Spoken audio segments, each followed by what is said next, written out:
자, 이번 시간에는 얼마 전에 살펴봤던 이수화학을 체크해 보도록 하겠습니다. 자, 이수화학 같은 경우는 이제 10월 말경에 저희가 한번 체크했었고, 이수화학은 이제 화이자, 석유, 배터리 등 다중 테마를 가지고 있는 기업으로서 지금 추세가 좋다라는 말씀을 드리면서 10월 말이었죠. 이때 매도가 아니라 10분봉 기준 122평 라인을 손절로 잡고 대응을 하시라라는 말씀을 드린 바가 있습니다. 이게 주된 지지 포인트였기 때문에 10분봉 122평 라인을 추천해 드렸던 거거든요. 근데 보시게 되면은 10분봉 122평 라인이 이 라인이었고요. 이게 유지가 쭉 되면서 이탈 마감하지 않으면 매도하지 마시라는 말씀을 드렸고, 주가가 쭉 유지가 돼서 현재까지 이렇게 달리고 있는 그런 상황입니다. 즉 저희가 말씀드렸던 라인대로 대응을 했다면 지금까지 일단 매도를 하지 않으셨을 거고, 추가적으로 좀 차익을 더 챙기고 계시는 상황이 되겠다, 그렇게 볼 수가 있겠고, 당시 10분봉 기준 122평 라인 대응을 드렸던 그 요인 중 하나는 좌변과 우변의 대칭성, 미러링 현상이 나타나는 부분도 있었기 때문이죠. 즉, 기존 추세를 보시게 되면 이 패턴과 이 패턴의 유사성이 나타나기 때문에 이 흐름과 이 흐름이 유사할 수가 있습니다. 그러면 주가는 적어도 횡보를 좀 그릴 수 있다. 특히 이때 하락을 했던 거는 시장적인 요인, 그런 대내적인 요인으로 인한 하락도 있었기 때문에 결과론적으로 횡보를 좀 더 이어간다라고 했을 때 섣부른 손절보다는 좀 더 여유로운 라인을 두고 지켜보시는 전략 유효했던 거고, 지금 횡보는 사실 가능성이 제일 높았던 횡보지만 그것보다 좋은 결과인 지금 급등이 더 나타나고 있는 거죠. 그래서 대응법을 말씀을 좀 드려보도록 하겠고, 일단 이슈를 먼저 보고 오도록 하겠습니다. 자, 종목명 이수화학입니다. 이수그룹의 대표적인 계열 기업입니다. 시가총액은 8,400억대를 기록을 하고 있고요.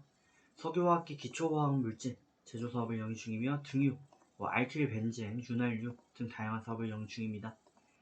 이에 대해서 이제 이수화학에 대해서 얼마 전에도 말씀드렸지만 여러 가지 이슈가 있다라는 말씀을 드렸고, 그게 화이자 관련 이슈도 있고 석유 관련 이슈도 있고 배터리도 있는데, 오늘 또 최근에 가장 큰 급등 요인이 되는 거는 배터리다 라고 봐야 될 것 같습니다. 내용을 보시게 되면 이제 황화 리튬 공급 기대감도 지금 강하게 반응이 되고 있고, 또 주가도 급등하는 요인이 배터리인 것으로 현재 뚜렷하게 보여지고 있습니다. 자, 이수화학 같은 경우는 배터리 이슈를 타고 있는데, 이 배터리 이슈가 최근에는 많은 종목들에서 신고가를 추출시키고 있습니다. 이게 왜 그런 거냐면 포스코 케미칼이라든지 LG 이노텍, LG 에너지 솔루션 대장주죠. LNF 이런 기업들 모두 신고가 부근에서 주가 놀고 있거든요. 그 요인은 간단합니다.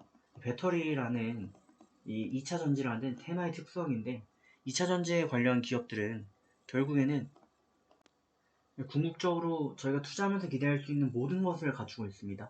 무슨 말이냐면 당장 실적이 나타나고 있는 업종 중에 하나예요. 그 섹터 중에 하나인데, 여기다가 저희 미래의 가치를 또 강하게 반영하는 그런 섹터 중 하나입니다. 주식을 투자할 때 크게 저희는 두 가지를 보고 투자할 수 있다라고 볼 수가 있는데, 주식하면 이제 성장주와 가치주를 나누죠. 이게 무슨 말이냐면, 성장주라는 거는 앞으로 기대 가능한 기술주를 얘기를 하는 거고, 가치주는 이미 지금 성장이 다 되어 있지만 실적이 나오고 있는 탄탄한 기업을 말을 하는 거죠. 근데 이 배터리 관련주들은 지금 당장도 실적이 나오고 있고 미래에도 엄청나게 밝을 것으로 기대가 돼요. 이게 왜 이런 현상이 나타났냐? 이 배터리라는 건 결국 자동차로 연결이 되는 거고 전기차로 연결이 됩니다. 전기차 같은 경우는 지금 이제 막 시작되는 시장이에요. 그러다 보니까 예를 들어 저희가 핸드폰을 가지고 있었는데, 애플이 초고도 성장을 할 때 보면 스마트폰을 팔기 시작하면서죠. 그러면서 애플에서 이제 주장하는 건 뭐였냐면, 핸드폰이 모두 스마트폰으로 넘어올 때까지 애플은 계속 오를 것이다 라는 얘기였고, 삼성도 이에 수혜를 봤던 거고요. 계속 올랐습니다. 지금은 삼성과 애플이 조금 머뭇한다. 그럼 그건 무엇 때문일까요? 바로 교체 수요로 넘어갔기 때문이죠. 즉, 이 두 가지 얘기가 있는데, 핸드폰으로 가정을 하게 되면은 핸드폰을 쓰다가 스마트폰으로 넘어오는 거는 신규 진입 시장인 거죠. 신규 시장인 거고요. 스마트폰에서 스마트폰을 쓰는 거, 이거는 교체 수요입니다. 교체 수요보다는 신규 수요 시장이 훨씬 더 영향력이 클 것인데, 이 전기차 관련주, 2차 전지 관련주들은 당장 실적도 나오고 있어서 가치주의 성격도 가지고 있고, 미래 향후 10년을 보게 되면 어마무시하게 내연기관차가 이제 전기차로 변화할 것이기 때문에 성장 기대감도 어마무시한 거죠. 그러다 보니까 관련주들은 계속 달리고 있는 거고, 이수왕 역시도 지금 이런 좋은 모습을 보이고 있는 겁니다. 다만 이에 따라서 이제 단기적으로 약간 좀 오버페이스 아닌가 하는 그런 우려가 있기 때문에 라인만 좀 수정을 드리려고 했는데 딱히 수정 드리지 않아도 될 것 같아요. 그래서 10분번 122평 라인 드렸던 거 그대로 유지해 주시고, 이탈 마감 시만 매도를 누려주시면 되겠습니다. 좋은 결과 만들어 가시고 다음 시간에 뵙겠습니다.